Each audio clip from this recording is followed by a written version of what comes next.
suspicious. So, do you still believe we went to the moon? Do you still believe what they're telling you? Just connect the dots and pretty soon you'll find out what I found out too. But if you question this stuff, you'll be labeled a loon. You'll be called a conspiracy theory buffoon. But I don't care, man.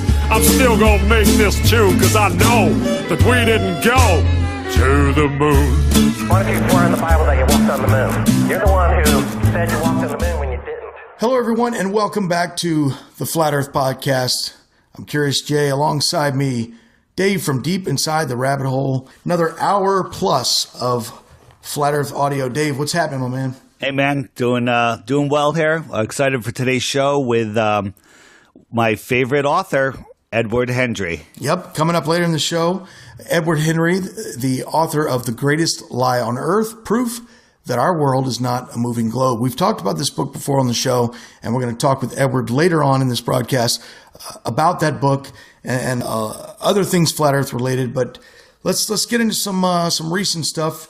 You know, just recently on our Facebook page, the Flat Earth Podcast Facebook page, you dropped one of your videos. I believe it was a NASA video, and you know, we get lots of views, lots of shares, that sort of thing. But this one really took off, right? Yeah, it was actually my video, The Earth is Not Spinning, Orbiting, or Flying Through Space, whatever the name of it. I forget the name of it off the top of my head. But it went viral. It's got 12,800 shares as of recording of this. It's got 4,200,000 people reached. It's got 1.4 million views right on the site. And the comments are coming in at hundreds per hour, more than that. Yeah, comments and messages. Yeah, like direct messages. So we're sending out. You know, it's great. It's great when something like this happens when it reaches more people. However, the downside of that is we need help. You know, the direct messages that come in, we're trying to field as many of those as possible, especially the more serious questions. Not, are you guys retarded?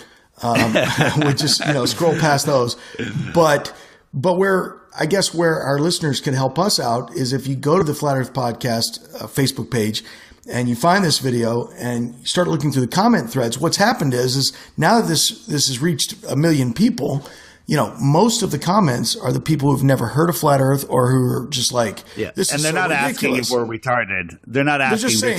They're telling us we're retarded. Right, of course.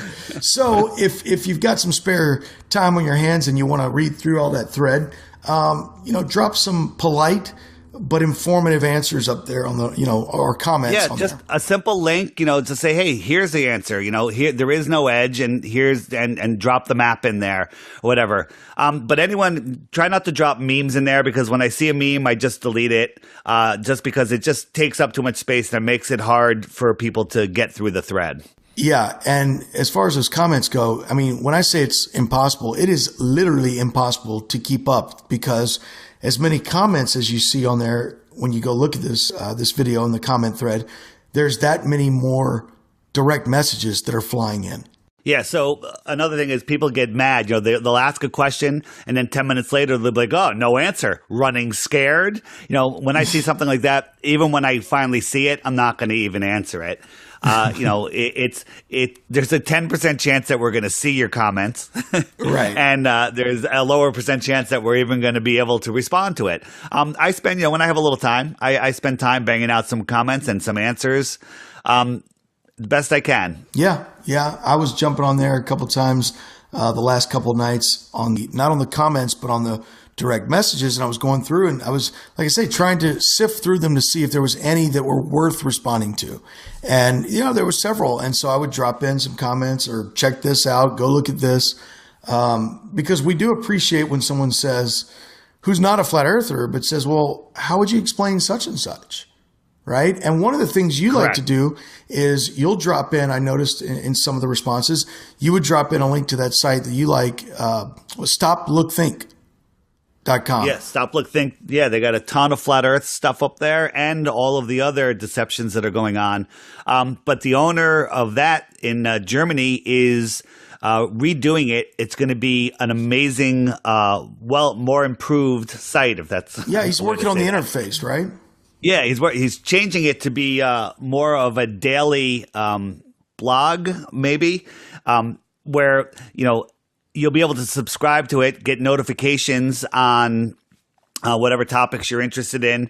It'll be organized differently. There'll be categories, and inside those categories, there's subcategories for each research field. Things will be entered chronologically according to the published date of the video or article. Each video or article will be a post in itself, so you can have better link sharing. So it'll be easy. Like you'll see something, you'll be able to just click it and send it to somebody that you want to wake up to the deception.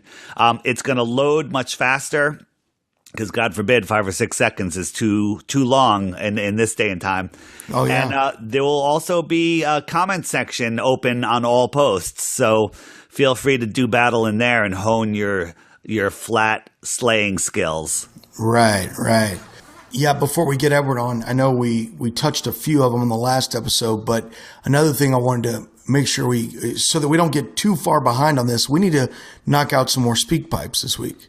Yeah, that'll be good. Yeah, and folks, if you've also on the Facebook page, when people just write retard or an insult, I don't finish reading it. I just ban them. I don't even just delete it. I ban them because we don't have time for the nonsense like that. So if you accidentally got banned, it's possible that I have a quick finger.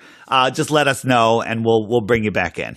Yep. First speak pipe. Here we go. This is just a fan. I think this is probably one of the best podcasts out of all of them. And I just really like what you guys are doing. You got a upbeat thing going on, lots of information, good attitude. And I love the guests. So I hope you keep up with it and keep the good times coming. All right. Thanks, guys. All right. Thank you. And we're not just playing complimentary ones. We're playing these. We have not listened to these before airing them. That one I completely agree with, and couldn't agree more. Yeah, couldn't agree more. Yes, well, no, we appreciate that, and again, we have not pre-listened to these, so anything goes. Here we go. Next one. This is a message for Dave Weiss. I've been listening to you since Deep Inside the Rabbit Hole. Just love the fact that you turned to Flat Earth when you did, and it's about the same time I did. Just want to let you know that I am an English teacher in school in Indonesia, high school teacher, and I easily teach Flat Earth to my students through what's called a TOK, Theory of Knowledge class. And this allows me to delve into why we believe the things that we believe. I've turned many students into flat earthers, along with many of my colleagues, especially in the science department, where they're looking into it and not just believing what they have been taught with through their lessons through graduate school. So I just want to let you know that I have the opportunity to share my flat earth beliefs and convince students here in Indonesia. All right. Well, that was a awesome speak pipe right there. Thank you for thank you for the compliment, and also, man, hats off for getting the word out over there in Indonesia. That is awesome. And I think one thing I'd like to say is, if you're still listening to the podcast, if you come across anything in doing this, keep us updated. If you get any resistance from above, if you get any support from above, anything like that, we'd love to hear progress on this. I know I would. Absolutely. And if you can record any of your teachings to the students, I'd love to. I don't know if that's a possibility, but love to see that in a video. Yeah, or a discussion or a Q&A or anything. That's awesome. Yeah. Good stuff. Glad people are out there spreading the word any way they can. That's amazing, actually. I know, it is. It's incredible. It really is. In an actual school, teaching kids how to think. Man, that's great. All right. So let's check out this one from A. Kennedy. Hey, guys. It's Andrew from Alberta. It's my second speak pipe to you. I'm just watching something that looks fairly new. It's from 2017. It's on Amazon Prime. And it's the first live 4K from space from the ISS. I know there's been a lot of discussion about the ISS and some speculation behind that, but they're doing some fun like zero gravity things, and they're going to show some live feed from where they are up there, but it's all in 4K. Just wondering if you guys have seen that before. Of course, producer and director of the show is NASA. That's what it says in the description. But just wondering what your thoughts are on that. Thanks. So now we get to see their buffoonery in high def. Awesome. Just because you make the just because you increase the resolution doesn't make it you increase the legitimacy of it. I will take a look at it, and I think I heard some people talking about it already. I may even have seen some of it, and it's just laughable. Yeah. All right, here we go. There's another one. We got a few more to knock out, and then we'll get Edward on the line. Yeah, you're all a bunch of f***s. That's all I got to say to you guys. Posting bullshit on Facebook, and you blocked me from your page from questioning your views, so you guys can all go f*** yourselves. I've never seen such a group of f***its in my life. How about you try, I don't know, letting other people with actual opinions talk to you guys instead of just saying, oh, the earth is flat, the earth is flat. Yeah, because none of your proof makes any sense, especially the one about flying through space at so many thousand miles or millions of miles per hour. You forgot to add, the whole mass theory and gravity theory. I can't even begin to say how stupid you guys are. Either you guys are the biggest trolls of all time and you guys are getting me right now, or you're just so stupid that it's so hilarious. All right, thank you for that speak pipe. Yeah, thank you. Proof that we don't pre-listen to these. Thank you for that. That was wonderful and charming message. Yeah, from T. Martin. It's probably because his Facebook message was similar to his speak pipe, and I don't even read them, and they get blocked. Yeah. Wow. Awesome. You kiss your mother with that mouth? All right, here we go. Let's see if we can get an actual one here. My friend and I were just having a conversation, and we were speaking about flat lens technology. And we were wondering if you had a look into this and examined it in relation to flat Earth theory. Thank you. I actually responded to that one, Jay, with my first voice response through SpeakPipe, saying I'm not sure what he's referring to and could he send me more information. So if you're hearing this, do share. And what was it called? The flat what? Flat space? What? I forget. I forget. Okay, yeah. Send us some information on it. We'd love to look into that, and if there are any other flat Earth connections. All right, so that'll knock out a good bit of our speak pipes. I have to look and see if there were any older ones, and if there were, but that knocks out the ones over the last couple of weeks. And, all right. And if there's any older ones we missed, we'll catch up on them next week. And in just a second, we're going to have Edward on the line. Go ahead, Dave. Awesome. Let's get Edward on the line. All right. We'll be back in just a second. Following announcement has been paid for by The Flat Earth Podcast. You want to leave a digital voicemail for us? Head over to theflatearthpodcast.com and click on the blue link that reads, "Got a question? Send us a message." You can do it from your iPhone or from your computer. First time you do it on your cellular phone, you'll have to download a little app. But after that, you can leave us all kinds of messages. If you want to be anonymous, you can make up a name, make up an email address. We don't care. We just want to hear what you have to say. We'll do our best to play or answer these questions and comments on future episodes right here on the Flat Earth Podcast. Download the SpeakPipe app and check us out at theflatearthpodcast.com. The Flat Earth Podcast. If you're watching this audio on YouTube right now and you're not familiar with the world of podcasting, there's a far better way to listen to the Flat Earth Podcast each and every week. Think of it like your TiVo or your DVR is to your television. You subscribe to whatever show that you like. Whenever a new episode comes out, it records it, downloads it, and notifies you that there's a new episode for easy listening anywhere. Another great feature on most podcast players is you could speed up if you want to hear stuff even faster, or more importantly, it has a jump back and jump forward 30 seconds so you could skip annoying announcements like this. We're on iTunes, Stitcher, SoundCloud, and so many more. If we're not on your favorite podcast app, send us a message and let us know to make sure we will be. The Flat Earth Podcast.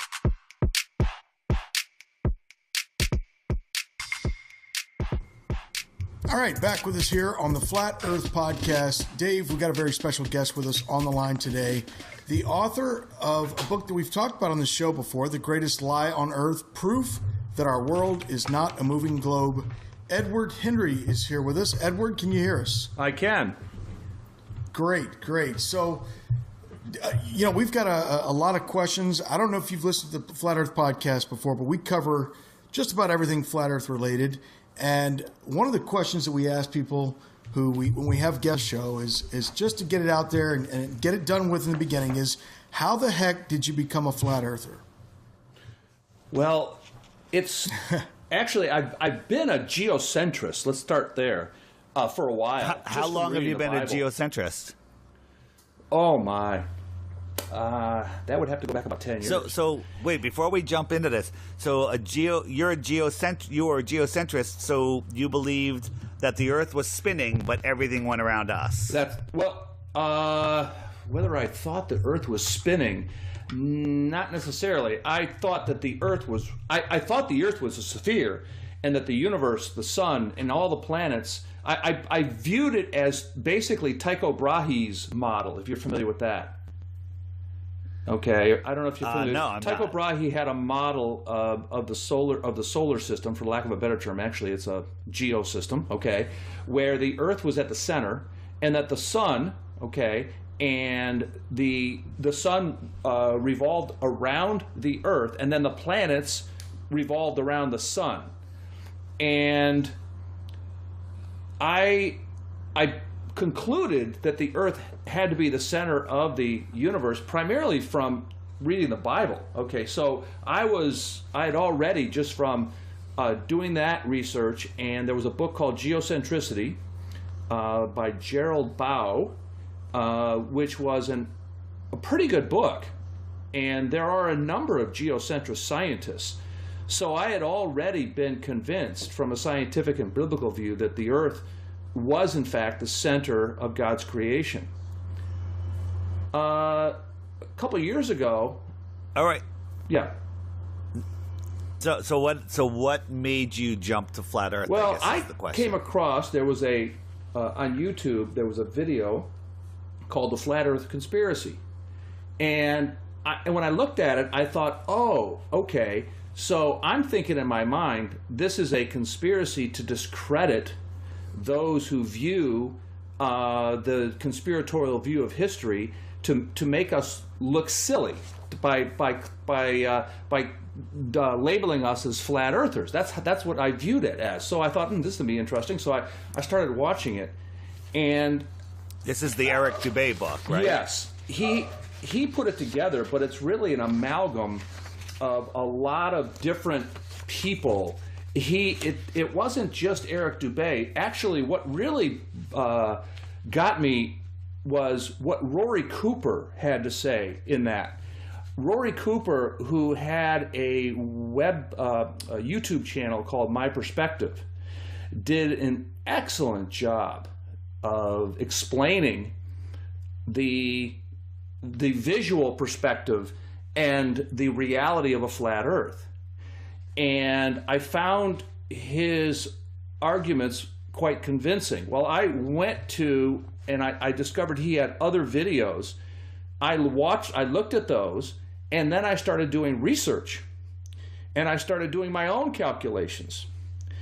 And it just drew me in. I was blown away with the fact that the evidence does demonstrate that we, in fact, have a flat Earth. I started trying to explain this to my father, who's now 90 years old, and he thought it was nutty. So, and I kind of figured that. So, but he would have good questions. So he asked me a lot of good questions. So, in an attempt to explain the principle to him, for instance, the 8 inches times the miles squared formula, he said, well, that formula's, that's wrong. Okay, it has to be wrong. It has to be wrong. So I pulled out the Pythagorean theorem, and I did the calculation and compared the two figures with the. I compared my results with the Pythagorean theorem, and I showed him how in fact that figure is accurate, and that is in fact the formula for the expected drop on a spherical Earth. Well, that's what got me to even start writing about this. Was I was writing to convince him. I never intended to write a book, but then I started documenting other things and then emailing back to him. And the next thing you know, I started documenting all kinds of things. And I was off on this research of the flat Earth, and it just developed into a book from there. It was never my intent initially to write a book. It was simply to document the proofs of a flat Earth. Yeah, that actually mirrors a little bit of my early experience with this, Edward, where I remember, I guess it was the beginning of 2016, where I had started looking into this in late 15, but then my mom had a surgery done, so she was in the hospital for a few days. So I had to go back to my hometown, visit the parents, and while she was in the hospital, I took that moment of time to kind of, all right, this is the time I need to talk to Dad about this. And my dad was a civil engineer, and he's, super hardcore into math and that sort of thing. He's very intelligent as far as in the box mathematical science goes. And I brought the curvature formula to his attention, and an exact example where you could see the Superdome across 26 miles of Lake Pontchartrain, and showed him the footage. And I said, "How is this possible?" And he said the same thing. Well, the formula must be wrong. So we did, while my mom's in the hospital, we spent the next day or so, and we used the Pythagorean theorem the long way. And we would use a certain, say, 3 miles of distance, 4 miles of distance. And we started doing it. And the answer in the long version came out exactly to the table of the 8 inches per mile square table. And yeah, so that was, I didn't go as far as you did and keep emailing him, but I can definitely see what you mean as far as putting a book together accidentally. Yeah, and then, speaking of one of the things was Joshua Nowicki's photograph. I mean, that was the initial thing. And I asked... it's a mirage. Yeah. Well, Rob Skiba killed that idea because he actually was able to see... He started at Buffalo Harbor, New Buffalo Harbor, which was not where Joshua Nowicki took his photograph. His photograph was taken actually 57 miles across from Grandmere Park. I believe Rob Skiba, his was New Buffalo Harbor, which is about 42 miles across from that point. But the concept is the same. As he started across, he could see the skyline, and the skyline stayed in view the entire time. It was not a mirage until he got, I think, about 8 miles offshore, and then they turned around and went back. But it was not a mirage. Of course, it's not. It was a great proof, and I really haven't heard anybody deny it. I thought about having you on because I've been getting a lot of messages, hey, where is a place, where can somebody show me all these proofs and have them documented? And I recently just bought another copy of your book, by the way. I might be your biggest orderer of your book for my nephew. And I noticed it was considerably thicker. And I was like, am I just remembering this book different? Are they using different paper? So tell us what happened. Why is the book almost twice as thick? Yeah, well, the book was written, it was first published, oh, goodness, it would have been 2016, and now we're almost 2018, and what has happened is there's been a lot of information that has come to light, really excellent information. For example, you yourself had presented a video, which I thought was superb. And that was the video that explained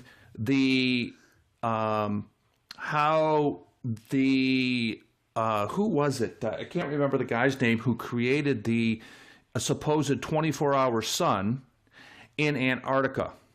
And he presented a video. And you debunked that video by showing it's basically a loop. And it's a fraud. There can be no 24-hour sun in Antarctica, okay? And that video that was presented in that movie was a fraud.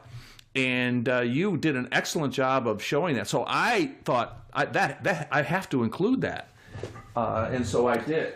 So that's one of the things. So did you? I haven't actually seen that yet. Did you include pictures from the video in there? Yeah, or? the comparison. And so I've got that in the most recent edition of the book. Yes. Excellent. So my idea is, being a flat earther, you think about it all the time. And when you're with your baller friends, your heliocentric friends, you're always thinking of ways, what can I say, without, you don't want to be that religious fanatic. Not that this is a religious thing, but, where you're always pushing something. And I thought that your book is a great gift. And going into the holiday season, I think people can solve their shopping needs by getting this for everybody. your friends, your family. It's a good gift. My nephew was really happy to get it, and we'll see what happens with him. Yeah, no, I think it is because here's the thing. People have all kinds of questions in their mind about the flat Earth when presented with it. And if you don't have the evidence, then it can be easily dismissed because you're dealing with years and years of conditioning. People have been brainwashed into believing that we live on a globe from the outset of their schooling. Once you really look into the flat Earth, looking back at the globe, it's as laughable as globers think flat Earth is when they haven't looked into it. But the fact that we've looked into it, and then you look back at the nonsense in the globe, it's amazing. Just finishing my point about a place with references. How many pages of your book are references? Oh, well, I can tell you that it's over 900 endnotes. So how many pages that takes up? So my point is there's a lot. You've backed up everything in the book with references. So it's not just a book saying things. It has references and it tells you where to go. And it's a book that you can read a whole bunch of times. That's right. I mean, what a person has to say only has validity based on the authority of what they have to say. And so I put the basis for any statement made in this book so people can check the source to find out if, in fact, it is true. So people should not just believe somebody because they say it. They should look at the basis for what is said. And that's the problem now in schools. The teachers simply say things, and nobody seems to question, well, what's your authority for that? See? And people have to have authority for what they say. And so everything in my book is backed up by authority. There's nothing where somebody's left to wonder, well, where did you get that? See? So, and a lot of the authority comes directly from science, what we call science. And basically, if you look at science, true science, it absolutely refutes the idea of a spinning spherical Earth. In fact, if all we had was a blank slate and the argument was, okay, do we live on a flat Earth, which is what we experience every day, or do we live on a spinning globe that's spinning at 1,000 miles per hour at the equator? The idea of a spinning globe is laughable. It just cannot hold up to scrutiny, scientific scrutiny, observational scrutiny. It simply cannot hold up. In fact, every scientific experiment that has ever been done has proven that the Earth is stationary and does not move. Every single scientific experiment throughout history has proven that the Earth does not move, which puts the nail in the coffin of this idea of a spinning Earth. I wanted to ask you something about references. Was there at any point in doing the book, I've read through your reference table in the back several times, but I can't remember. Edward, was there any references that you came across that you were surprised to come across? In other words, I know you got lots from online videos. You got lots from about the NASA, the moon stuff, the Bible. But was there anywhere that you stumbled upon making a book where you're like, whoa, look at this? Well, actually, there is, people say, well, where does it say that that the Earth is flat in the Bible, for instance?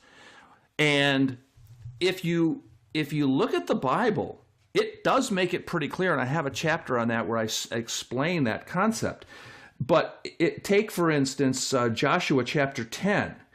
Now, in Joshua chapter 10, the Israelites were fighting in a battle, and it was necessary for them to have more daylight in order to secure the victory. So God stopped the sun and the moon in their ordinary travel over the earth. And what's interesting about that passage is it states that the sun stood still upon Gibeon, and the moon stood still in the valley of Ajalon. So it tells you in the passage where the sun was, where the moon was, and when they stopped. Well, if the sun is, 93 million miles away, how could it be at a particular point? It's 93 million miles away and 100 times bigger than the Earth. How could it be over a particular area in the Earth when it's so far away? The passage makes no sense from a heliocentric view. See? And so those types of things are like little nuggets that just jump out that you wouldn't notice when reading the Bible from a heliocentric view.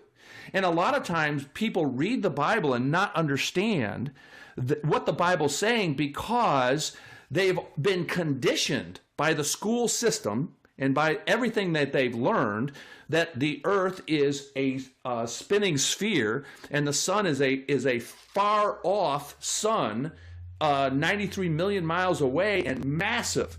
Okay? And so some of these passages have no real meaning to them. But when you read them for what they say, it's clear what's happening. Let me ask you a question, because there's a lot of people that do not believe in the Bible and think that flat Earth is a religious thing. And I used to, I will say that I grew up as a atheist, is the best way to describe me, and I didn't believe anything. And I wouldn't say I'm religious now, but I know that there's a creator. If we could completely remove any information you have about the Bible completely out of the equation, and removed religion from you, if you can do that, would you still be convinced that the Earth was flat? Well, yeah, the evidence is clear, but you have to understand what the Bible says explains why the powers want us to not understand that, you see, because to remove the true concept of God's creation from people's minds removes God from people's minds. See, that's what they want. If a person does not believe in God, he's easily controlled. See, and the governments of this world are in a conspiracy against God and man. And the way to control people is to control their minds.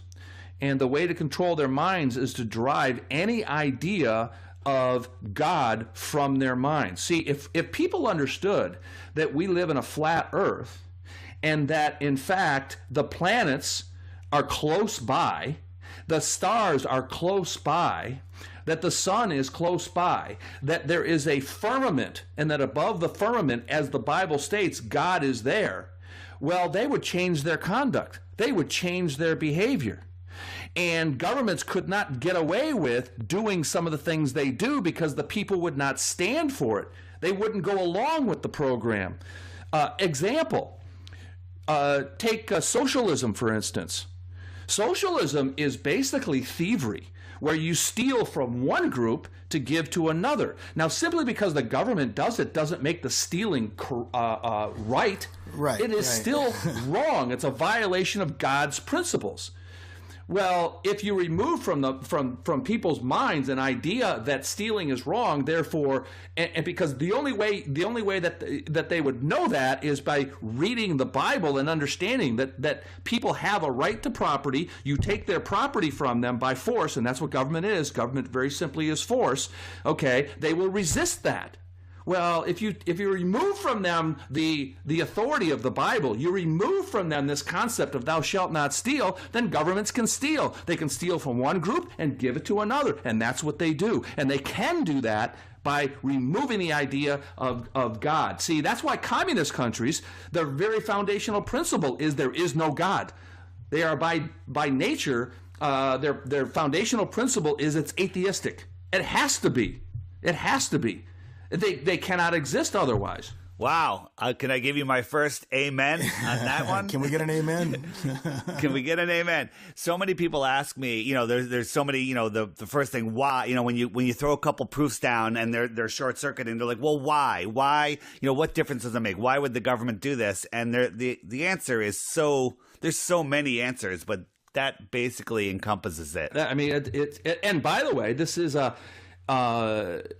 this conspiracy has been an age-long conspiracy, okay, and it all comes down to control. If you look at throughout the centuries, how kings stayed in power was they were in league with the religious authorities, and the religious authorities kept the people subservient to the king. The government, right? Yes, and the Roman Catholic Church is a prime example of that, okay? Sure. And the minute people started actually reading their Bibles and understanding what it said, okay, guess what they did? They rebelled. Okay? And they threw off the shackles. And the idea, the founding of the United States was the fruit of that, you see. And of course, it's taken years for the corruption to now come back in. So we have the same thing going on here in the United States that has been going on in Europe for hundreds of years. Following announcement has been paid for by The Flat Earth Podcast. Looking for a great Christmas gift idea for friends and loved ones, or just a way to spread the truth about the flat Earth? Head over to theflatearthpodcast.com and click on the link that brings you to the book, The Greatest Lie on Earth, Proof That Our World Is Not a Moving Globe by Edward Hendrie. Right on the webpage, we have an image of the book there. If you click it, that'll take you to Amazon, right to the book buying page, and you could buy it there. Also, any other shopping that you're going to be doing this holiday season, if you use that link, Amazon will be forced to give a few % of their profits over to Jeranism so it can help expose NASA and the truth about the flat Earth. The Flat Earth Podcast. If you're a fan of the Flat Earth Podcast and you want to help us out, here's something simple you can do. Just find the page for the Flat Earth Podcast on iTunes and leave us a review. You can leave us a star rating and a short comment summarizing why you enjoy the show. And these reviews will help our iTunes review average. So head over to iTunes and leave us a quick review. Tell us why you love the Flat Earth Podcast. The Flat Earth Podcast.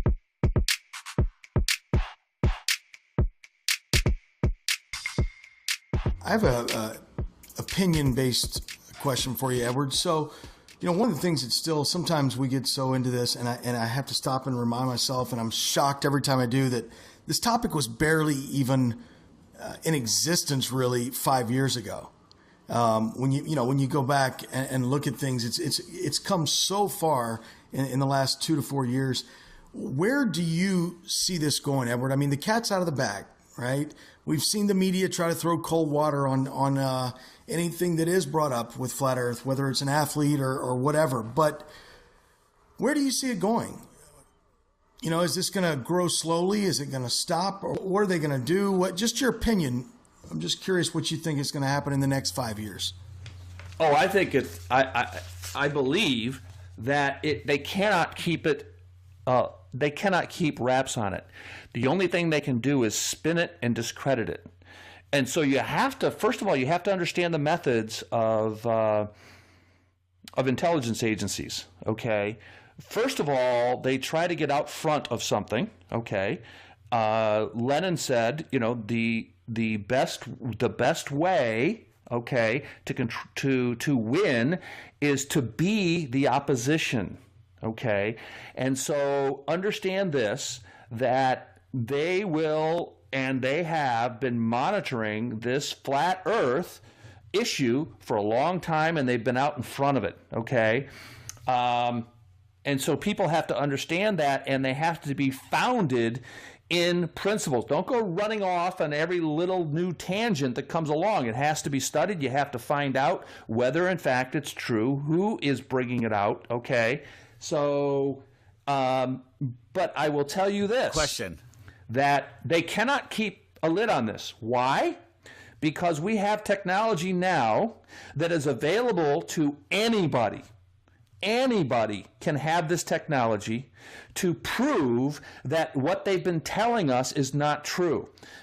And you can see it on, and they, by the way, they can now broadcast it all over the internet once they determine that. So, for instance, it's at the Nikon P9000. Is that what it's called? P900. P900. Yeah. Okay, that is an amazing lens. Okay, it is inexpensive. I don't know what it costs. Okay, but it's less than $1,000. What is it? $800? $600. $600. Yeah, okay, $600. so $600. it's within reach of most people. Okay, they can buy that camera.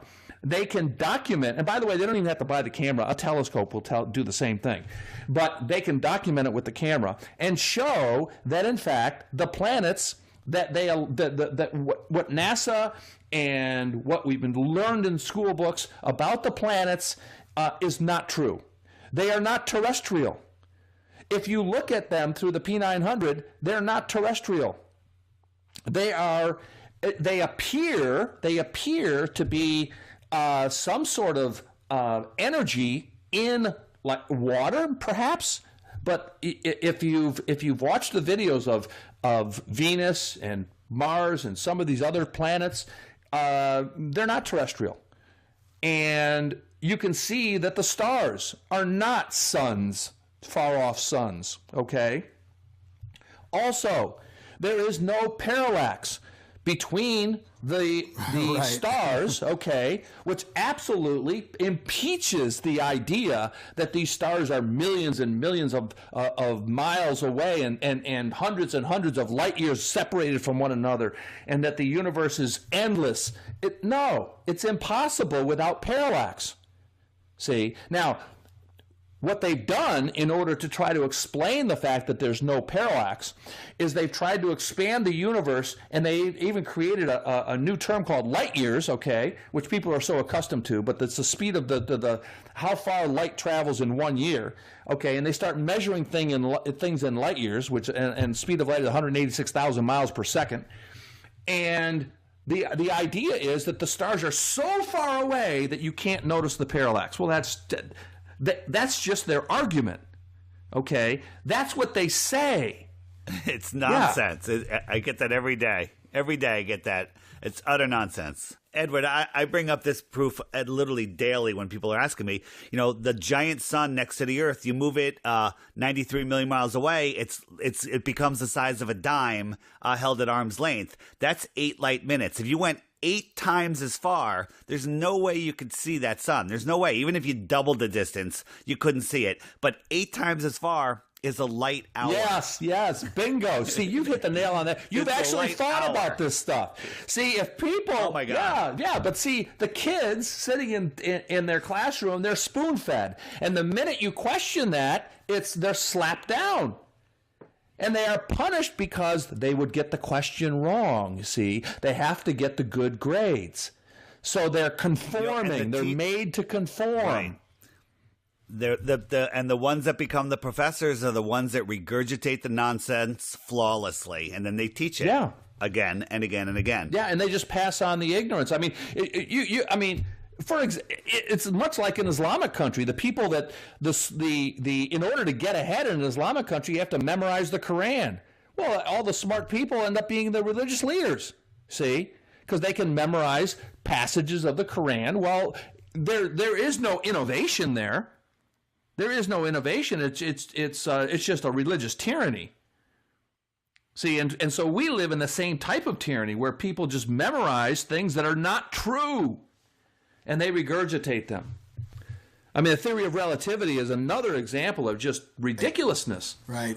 We had some people over at the house the other day, and they had their kids over, and it was just a big mess of kids in the house because we had so much company over at the time. But there were 2 kindergarten kids in there and in the room, and both of them are reciting what they call gravity, and they're learning that in their school right now in kindergarten. And I'm thinking to myself, here's a concept that's actually still debated to this day by other sides of science that are opposed to relativity and gravity, not just flat earthers, not just conspiracy nuts, if you want to call us that, but actual scientists have problems with gravity, and yet they're teaching this concept to kindergartners.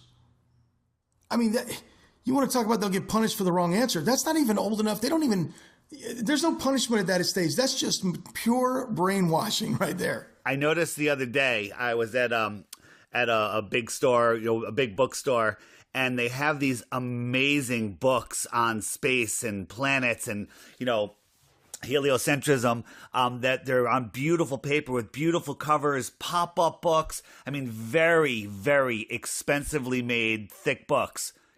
On sale for $6.99. They're selling these things at a loss to make sure people are indoctrinated, to get kids at these young ages and just brainwash them. There's no way that they could even print the cover of that book for $6.99. Right. Yeah, and the guy who came up with gravity, if you read his writings, it was a guess.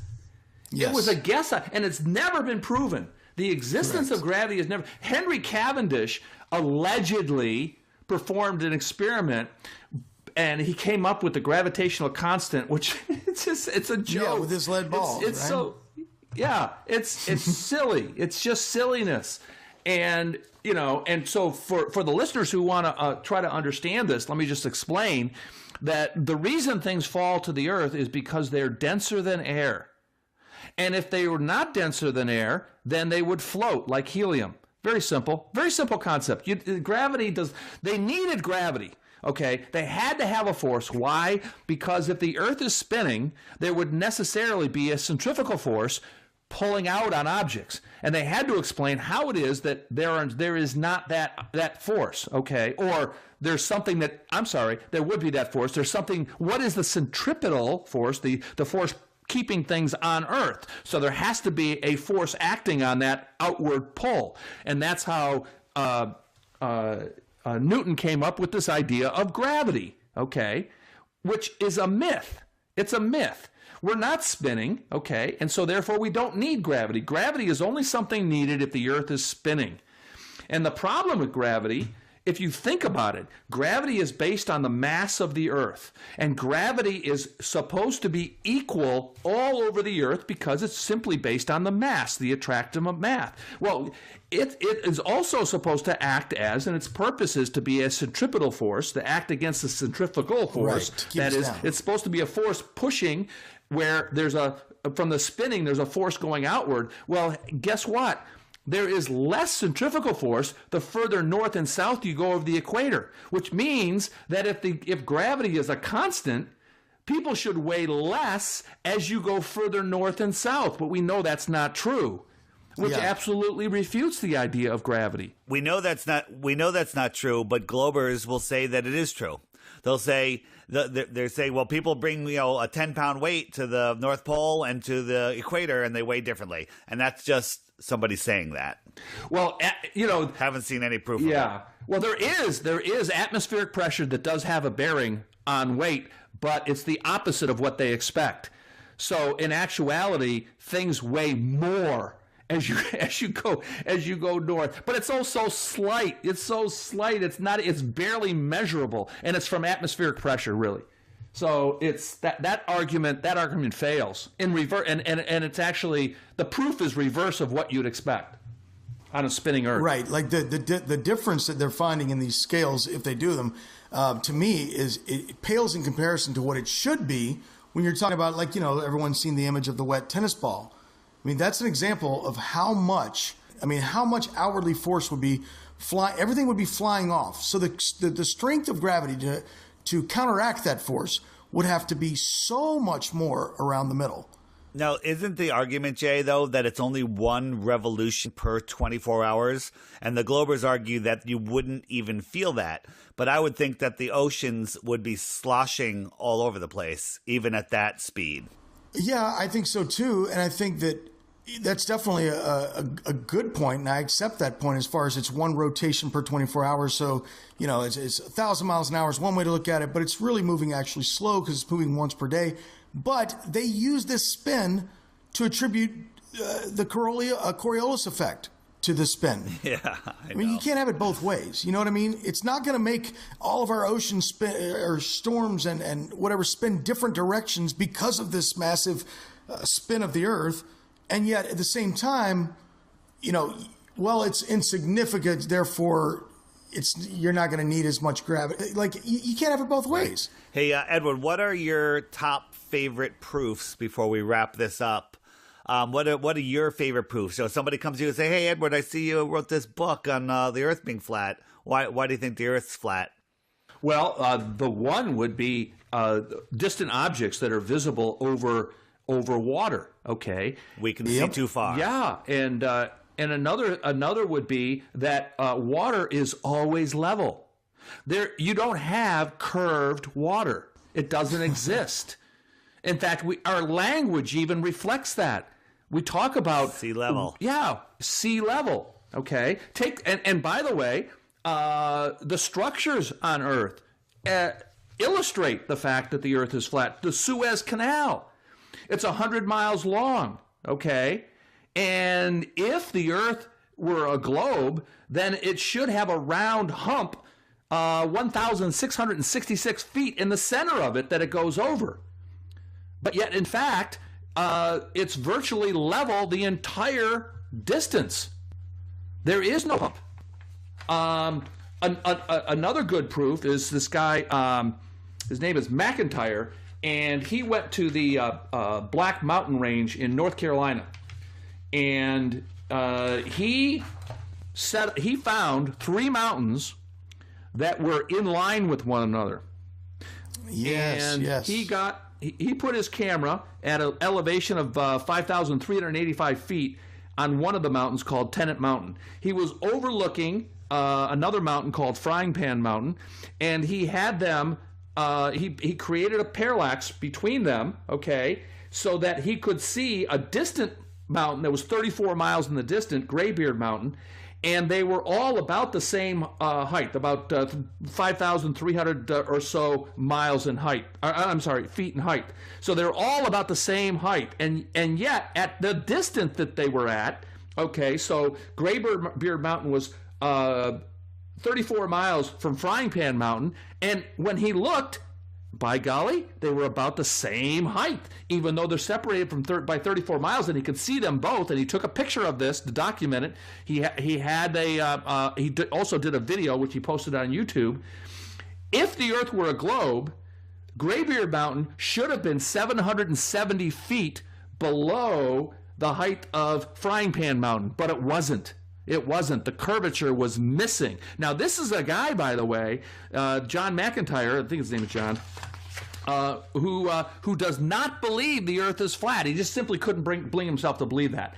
But he saw this proof, he documented it, and he posted a video on YouTube where he documented it. And this is an amazing proof coming from somebody who does not believe the Earth is flat, but he presents evidence that absolutely proves the Earth is flat.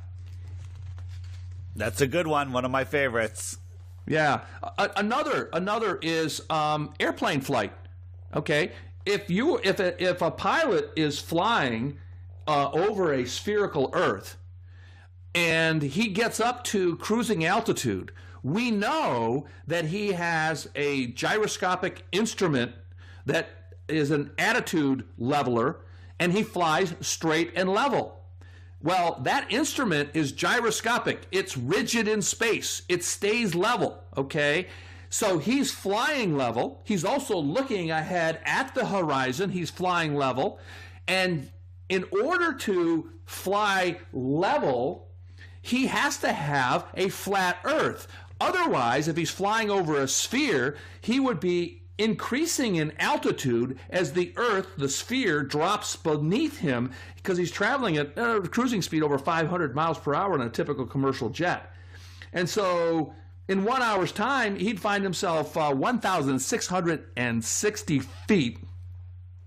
166,000 feet, excuse me, right. Higher than when he started. He'd be almost 32 miles higher up in altitude above the Earth after an hour. I say it a little different. I say he would have to nose down a full mile every 2 minutes.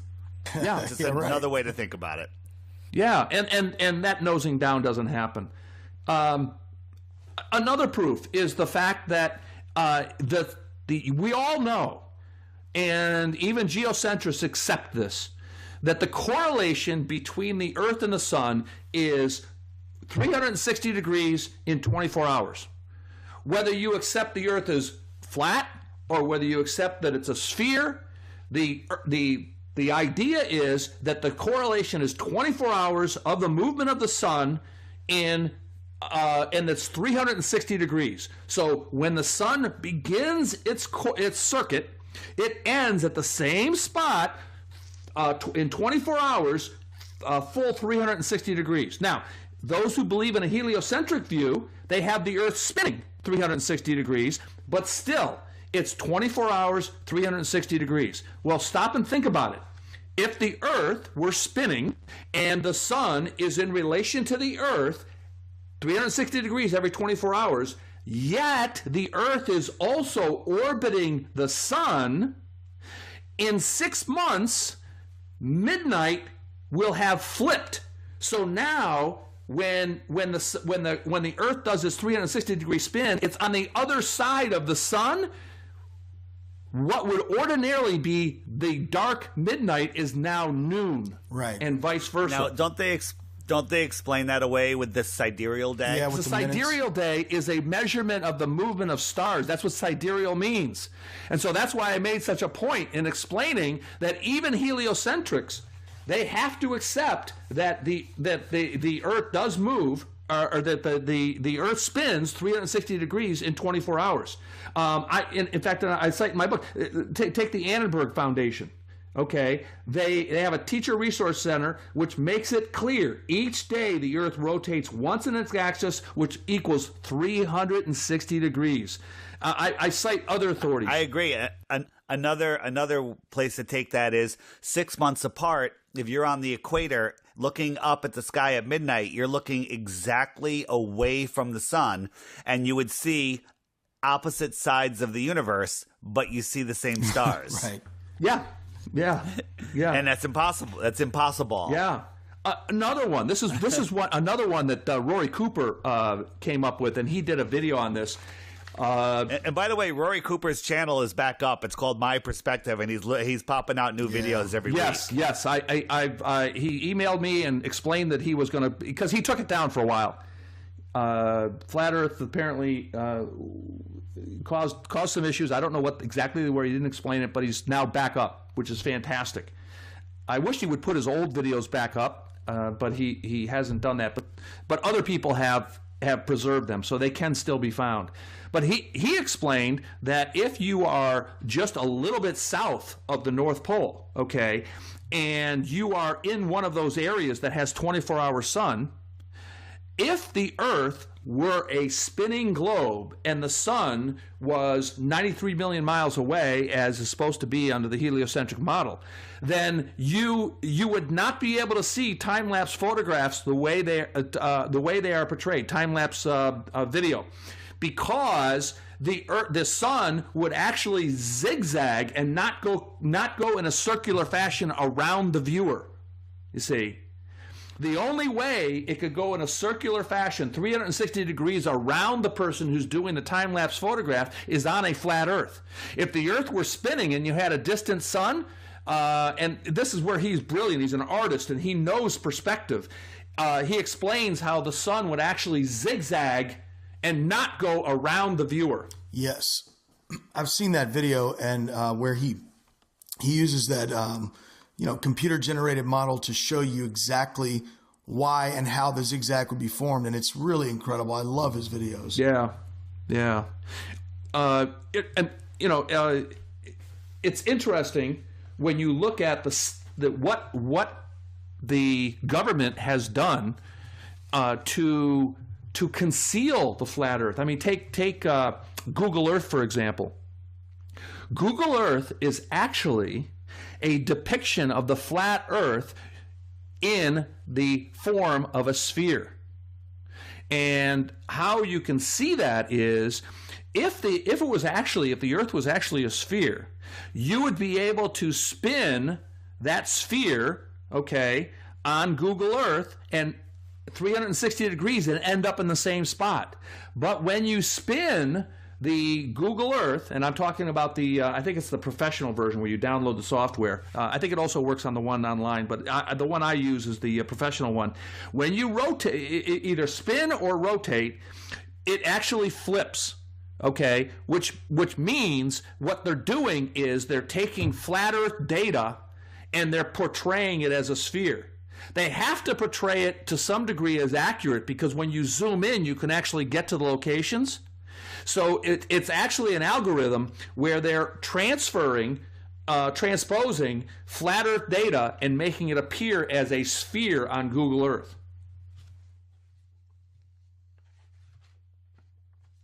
Yeah.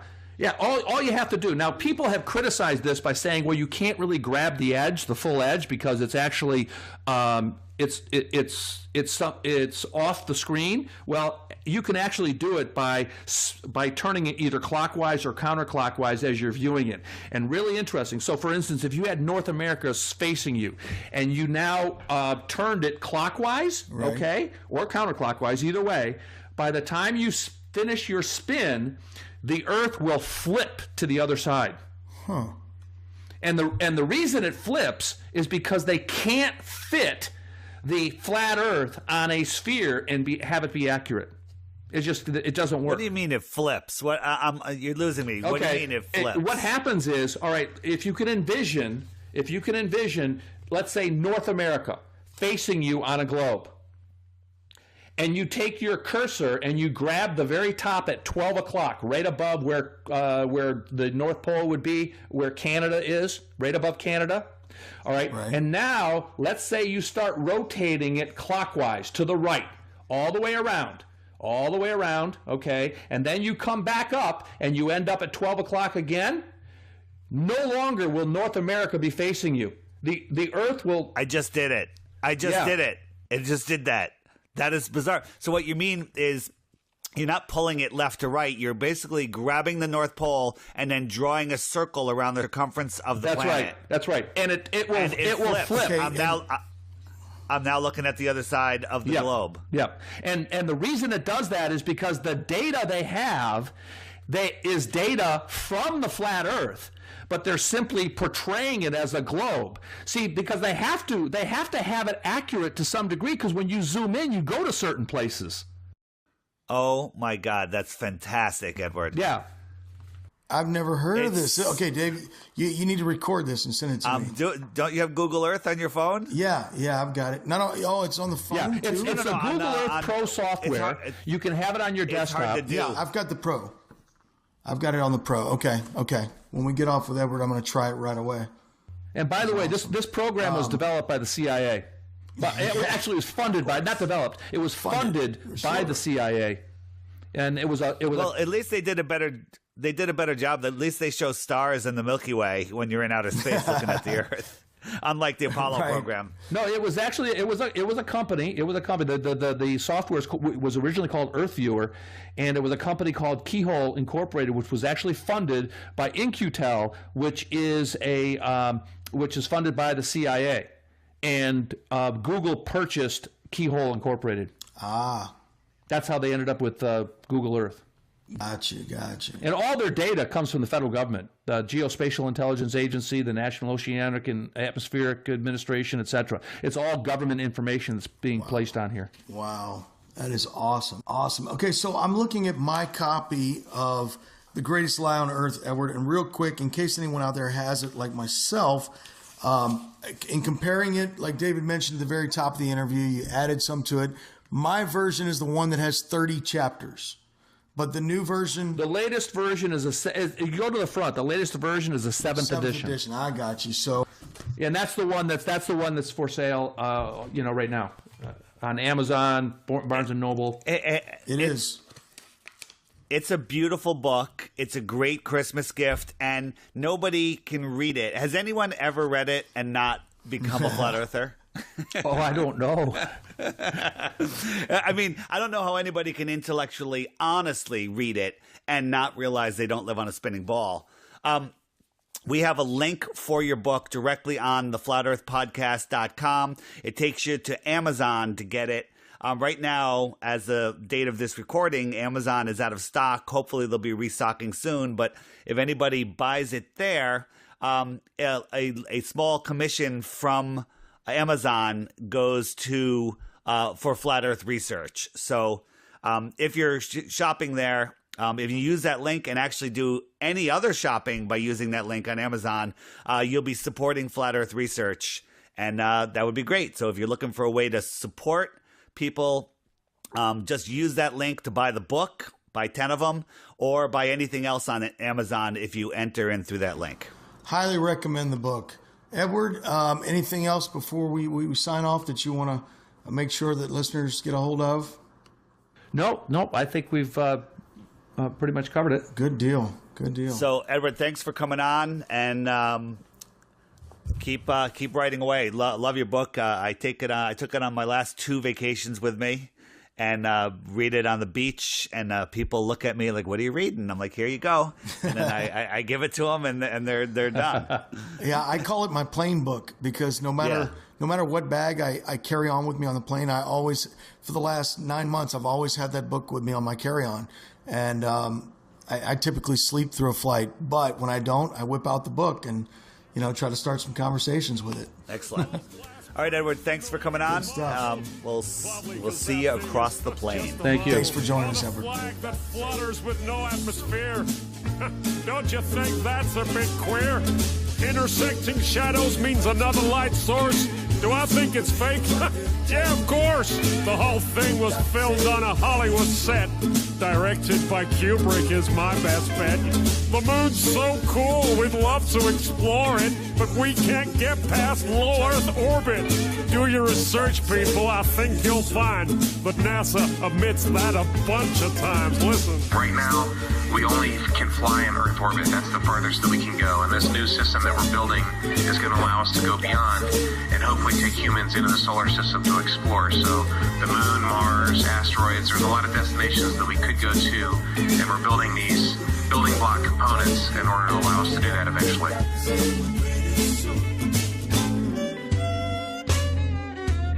I'd go to the moon in a nanosecond.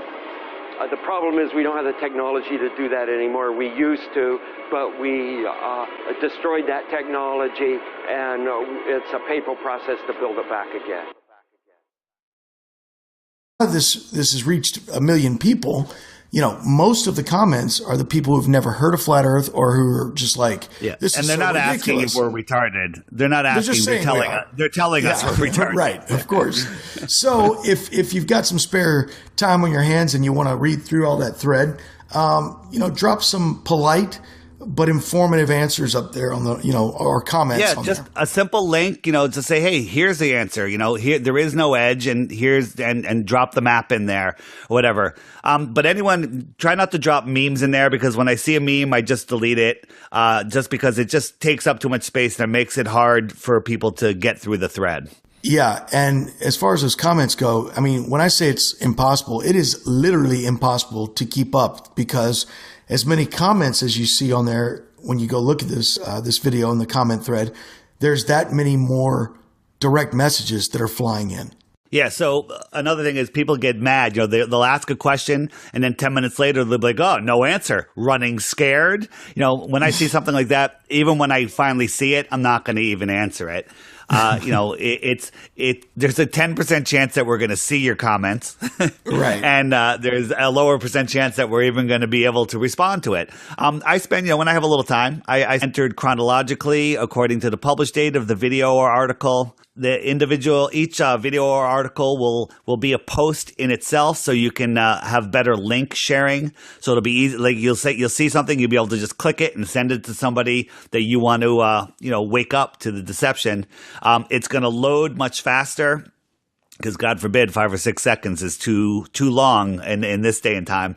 Oh yeah. And there will also be a comment section open on all posts, so feel free to do battle in there and hone your flat slaying skills. Right. Yeah, before we get Edward on, I know we touched a few of them in the last episode, but another thing I wanted to make sure so that we don't get too far behind on this, we need to knock out some more speak pipes this week.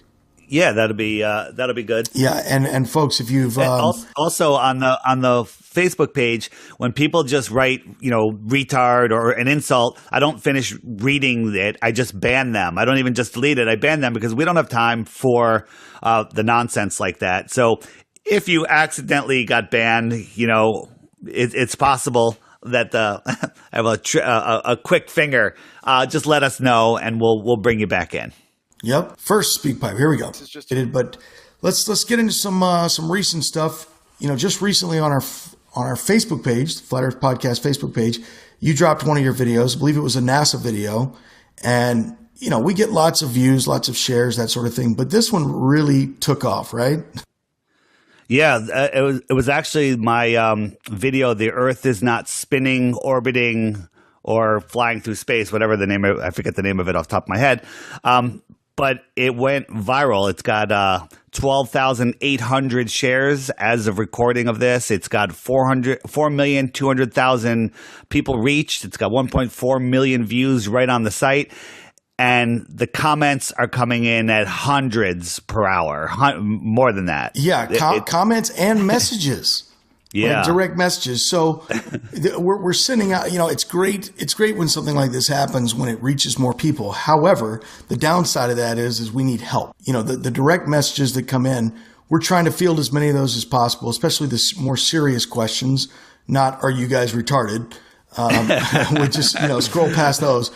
But where our listeners can help us out is if you go to the Flat Earth Podcast Facebook page and you find this video and you start looking through the comment threads. What's happened is now.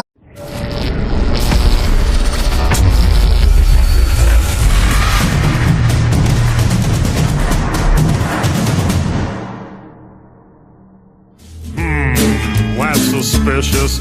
So, do you still believe we went to the moon? Do you still believe what they're telling you? Just connect the dots and pretty soon you'll find out what I found out too. But if you question this stuff, you'll be labeled a loon. You'll be called a conspiracy theory buffoon. But I don't care, man. I'm still gonna make this tune, cause I know that we didn't go to the moon. Why don't you swear in the Bible that you walked on the moon? You're the one who said you walked on the moon when you didn't. Hello, everyone, and welcome back to the Flat Earth Podcast. I'm Curious Jay. Alongside me, Dave from deep inside the rabbit hole. Another hour plus of Flat Earth audio. Dave, what's happening, my man? Hey, man, doing well here. Excited for today's show with my favorite author, Edward Hendrie. Yep, coming up later in the show, Edward Hendrie, the author of The Greatest Lie on Earth, Proof that Our World is Not a Moving Globe. We've talked about this book before on the show, and we're going to talk with Edward later on in this broadcast about that book and other things Flat Earth related. Spend time banging out some comments and some answers the best I can. Yeah. I was jumping on there a couple times the last couple of nights, not on the comments, but on the direct messages, and I was going through, and I was, like I say, trying to sift through them to see if there was any that were worth responding to. And, there were several. And so I would drop in some comments or check this out, go look at this, because we do appreciate when someone says, who's not a flat earther, but says, well, how would you explain such and such? Right? And one of the things you like to do is you'll drop in, I noticed in some of the responses, you would drop in a link to that site that you like, Stop, Look, Think. Yeah, Stop, Look, Think. Yeah, they got a ton of flat earth stuff up there and all of the other deceptions that are going on. But the owner of that in Germany is redoing it. It's going to be an amazing, more improved site, if that's Yeah, he's working on the interface, right? Yeah, he's changing it to be more of a daily blog, maybe, where you'll be able to subscribe to it, get notifications on whatever topics you're interested in. It'll be organized differently. There'll be categories, and inside those categories, there's subcategories for each research field. Things will be